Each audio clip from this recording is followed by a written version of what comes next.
Bismillahirrahmanirrahim. Hai, Assalamualaikum. Welcome back to Cengkeh Channel. Terima kasih akan ucapkan kepada semua kerana sentiasa memberi support untuk channel ni. Hari ni akak nak kongsikan satu hasil karya Penenera bertajuk R&R Malam Raya. Tapi sebelum tu akak doakan agar kita semua dipermudahkan segala urusan, dilimpah ruahkan rezeki, diberikan kesihatan yang baik dan diberikan umur yang panjang, insya-Allah. Amin ya rabbal alamin. Tanpa buang masa, jom bersama dengan akak.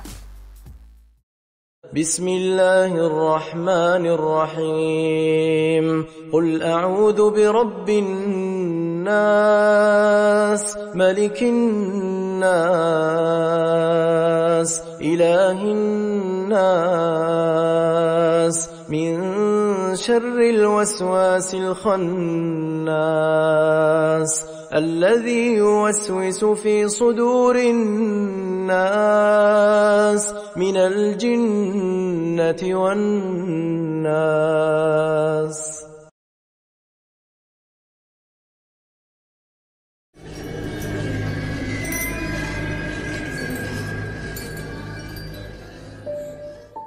Kisah kali ini berkisahkan kisah sebenar yang dilalui oleh seorang pemandu lori.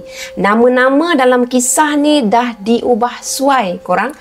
Sesiapa yang memandu menghala ke utara dia pasti tahu hentian rehat dan hentian rawat R&R Ladang Bikam. Hentian ni mungkin kurang popular di kalangan pemandu sebab hanya sekadar hentian biasa tanpa kemudahan macam medan selera dan stesen minyak. Kadang-kadang tu ada jugalah yang terlihat lori-lori kecil yang menjual makanan ataupun lebih dikenali sebagai food truck. Antara pengguna jalan raya yang paling banyak berhenti dekat sini adalah pemandu lori.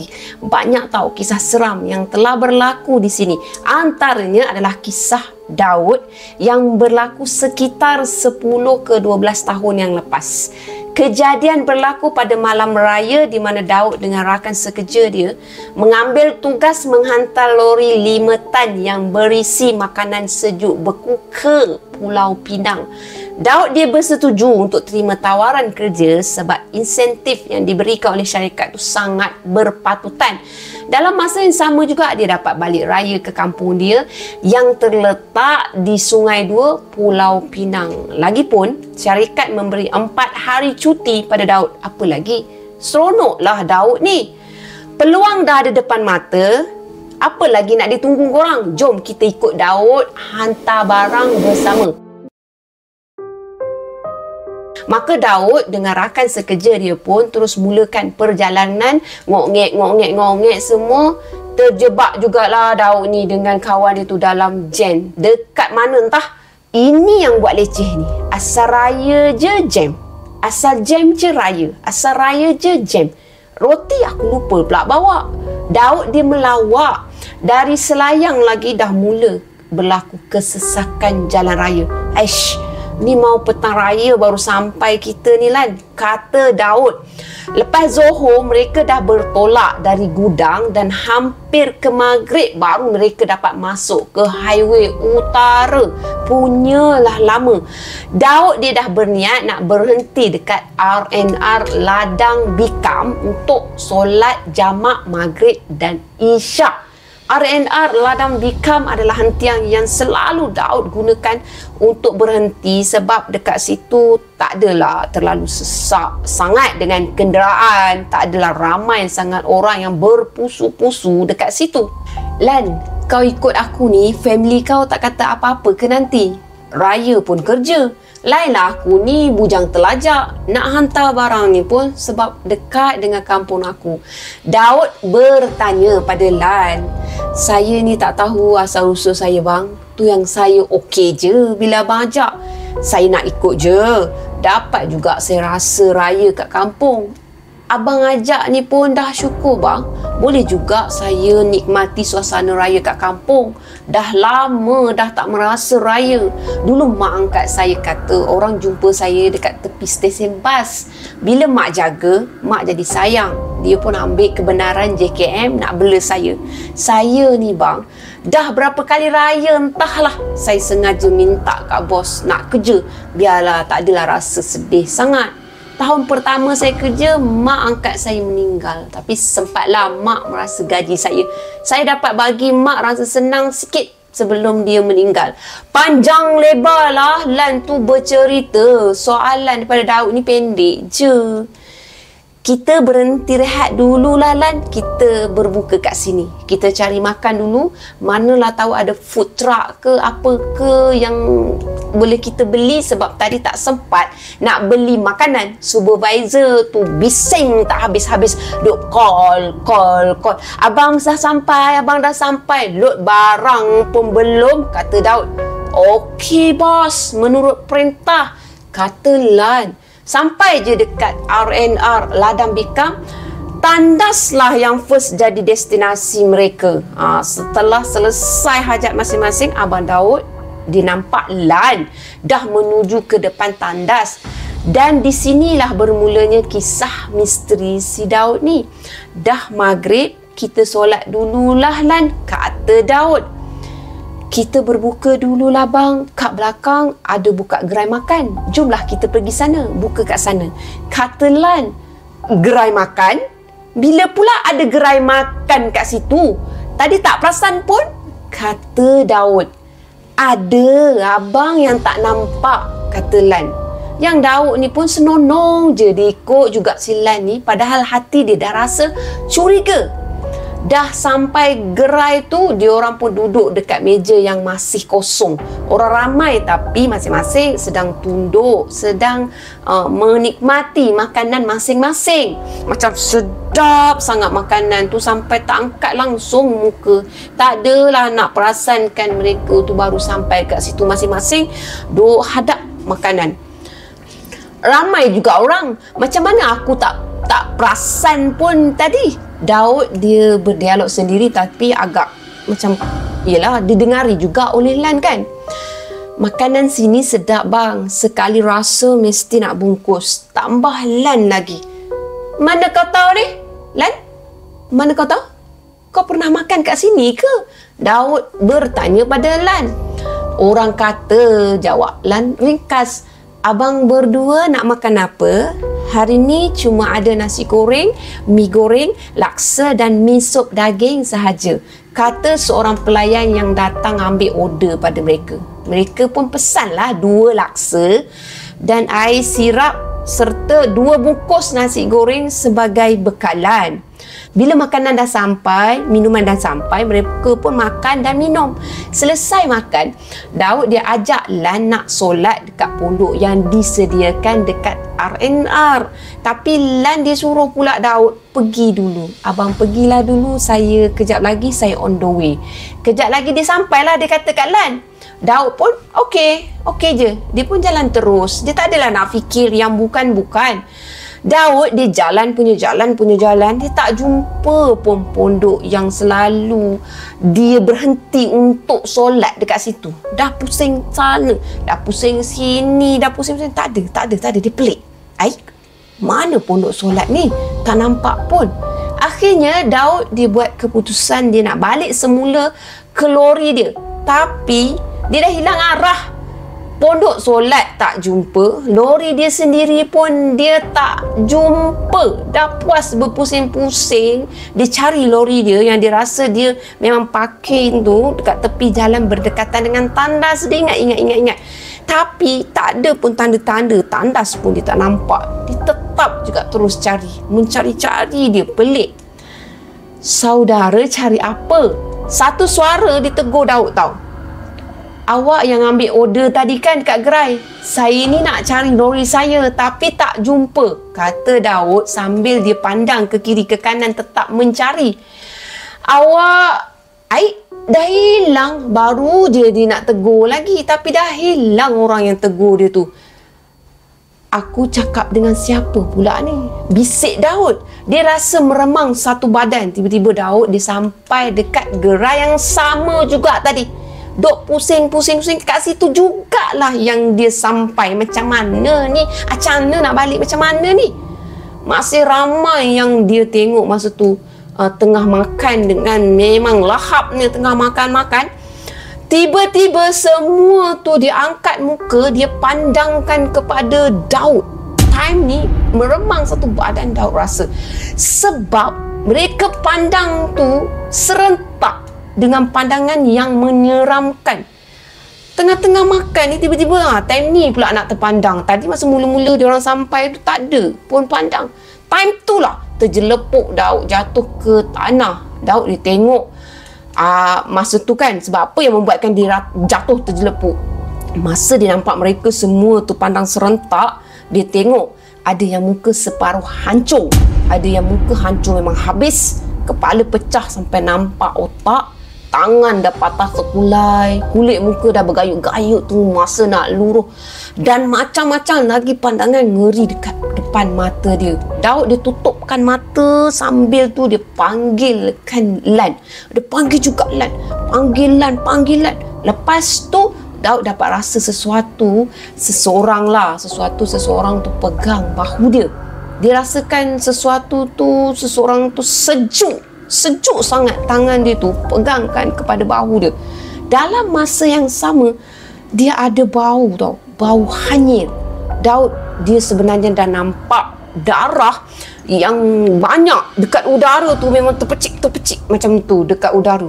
Daud dia menggigil, lepas tu dia kuatkan semangat dia jerit masa tu, Allahu Akbar, Allahu Akbar, berkali-kali tanpa henti. Daud jerit perkara yang sama, perkataan yang sama. Daud dah tak peduli dah dengan apa yang dia nampak dan dia rasa. Yang dia tahu kalimah Allahu Akbar akan kuatkan dia dari situasi tu. Dia terusan juga menyebut kalimah tu sambil tu dia tutupkan mata dia, Allahu Akbar, macam tu. Dalam masa yang sama, bahu Daud digoncang-goncang kuat. Kali ni Daud dia dah tak nak buka lagi, sebab tadi kan dia rasa bahu dia macam disentuh. Dia ingatkan Lan dah sentuh, tapi rupanya dia nampak macam rupanya ada percikan darah macam tu. Lepas tu kali ni dia ada dengar suara tu, Abang, kau kenapa, abang? Barulah Daud tu bila dia dah dengar suara Lan, barulah dia bukakan mata. Dia rasa confident untuk buka mata kali ni. Orang ramai dah mengelilingi mereka. Abang pergi mana? Tanya Lan. Puas aku tunggu kau kat tandas. Kau tak keluar-keluar bang. Tambah Lan. Aku cari kau merata bang. Aku pergi dekat lori. Kau pun kau memang tak ada. Aku pun terus pergi cari kau dekat pondok sana. Manalah tahu kau pergi solat dulu ke. Tapi tetap juga tak ada. Lepas tu aku dengar suara menjerit-jerit dekat belakang tandas macam ni. Aku larilah kat sini, datang nak tengok. Rupa-rupanya kau bang. Aku tengok kau menjerit sebut Allahu Akbar, Allahu Akbar. Aku tak tahu entah apa yang kau duk kibas-kibas bang. Time tu kau memang dah, mata kau memang dah tutup. Lepas tu kau duk kibas-kibas macam tu. Kau kibaskan apa bang? Kata Lan panjang lebar lah dia bagi tahukan kepada Daud tu. Lan dibawa Daud ke pondok. Dia cuba nak tenteramkan Daud, sementara mereka tu nak menunggu giliran untuk solat. Lan dia tanya pada Daud lepas tu. Dia nak tahu jugalah kan apa yang buatkan Daud ni sampai menjerit-jerit macam tu. Bukan je Lan yang terkejut, orang sekeliling pun semua terkejut dengan jeritan Daud tu. Memang jeritan tu mengejutkan persekitaran. Sebab bukan kanak-kanak yang menjerit, tapi dewasa yang menjerit dalam keadaan ketakutan. Daud diceritakanlah semua yang berlaku. Dari dia tengok Lan tunggu dekat luar tandas, sampailah Lan tu bawa dia pergi gerai dekat belakang tandas, sehinggalah Lan yang sebenar jumpa dia. Daud ceritakan mereka sama-sama makan dekat gerai tu. Lan, kita sama-sama makan kat gerai tu. Kau tak ingat? Kau lupa? Macam tu. Makan apa bang? Aku duk kebulur tunggu kau datang. Masa tengah tunggu kau datang, aku sempat beli makanan kat food truck depan tandas tu. Kata Lan. Abang biasa singgah kat sini kan? Bila masanya pula ada gerai kat belakang tandas tu bang? Tak pernah ada lah bang. Marah Lan. Ni. Nampak? Nasi goreng. Nasi goreng yang abang beli kat gerai belakang tu tadi. Kata Daud dalam keadaan turut marah. Dalam masa sama dia cuba yakinkan kepada Lan. Dengan penuh yakin, Daud ditunjukkan bukti yang masih dipegang erat dekat tangan dia. Rupa-rupanya dia masih bersama dengan bekalan yang dibeli dekat gerai tu tau. Kuat betul dipegang. Bila dibukanya, terkejutlah korang. Tak tertanggung rasanya. Kalau kita yang lalui, kalau korang yang lalui. Dalam bungkusan tu ada tanah, daun-daun kering, dan yang paling meloyakan, ada bangkai tikus. Semua tu dibungkus dalam bungkusan surat khabar ala-ala bungkusan nasi kandar. Seolah macam nasi kandar kedai mamang, boleh imagine kan? Hampir termuntah mereka berdua dekat situ. Lan yang dengar pun dia pun nak terloya, nak termuntah. Lan pun apa lagi, dia balingkan bungkusan tu ke dalam tong sampah berdekatan dengan mereka. Selepas tu dia ajak Daud solat sebelum mereka tu bergerak semula meneruskan perjalanan. Masuk je ke dalam lori, mereka pun makanlah dulu sebelum mereka bergerak. Tapi kali ni makanan yang betul lah, bukan makanan yang tak apa-apa yang macam Daud makan tu. Walau bagaimanapun Daud dia masih dalam keadaan terkejut. Agak keberatan lah dia nak makan, walaupun dia tahu kali ni makanan tu memang elok je. Berkali-kali lah dia bertanya kepada Lan, betul ke tak engkau tu Lan? Betul ke ni Lan? Dia tanyakan si Lan, dia lepak-lepakkan si Lan ni nak tanya, betul ke ni Lan? Berbuatnya Lan yang tiruan lagi, risau juga Daud time tu. Sampailah Lan mengucap 2 kalimah syahadah dan baca ayat kursi, barulah Daud tu rasa lega. Kau tahu tak Lan, muka-muka diorang hancur semua. Dan yang paling penting, aku makan laksa apa tadi Lan? Aku minum air apa tadi Lan? Kata Daud. Duk tanya-tanya juga dekat Lan. Alah bang, kau lupakanlah semua tu dulu bang. Sampai kampung kau, kita cari ustaz ke imam ke apa je lah bang, ubatkan kau. Kata Lan. Tiba-tiba Daud dia terjun ke bawah sebab dia orang belum lagi memulakan perjalanan. Dia terjun ke bawah. Dia muntah tau berkali-kali, muntah semua sampai kosong perut dia. Dah tak ada apa, dah jadi lembik dia. Daud dia muntahkan cecair hitam pekat berserta cacing dengan ulat-ulat yang meliuk lintuk atas tanah. Korang imagine kan?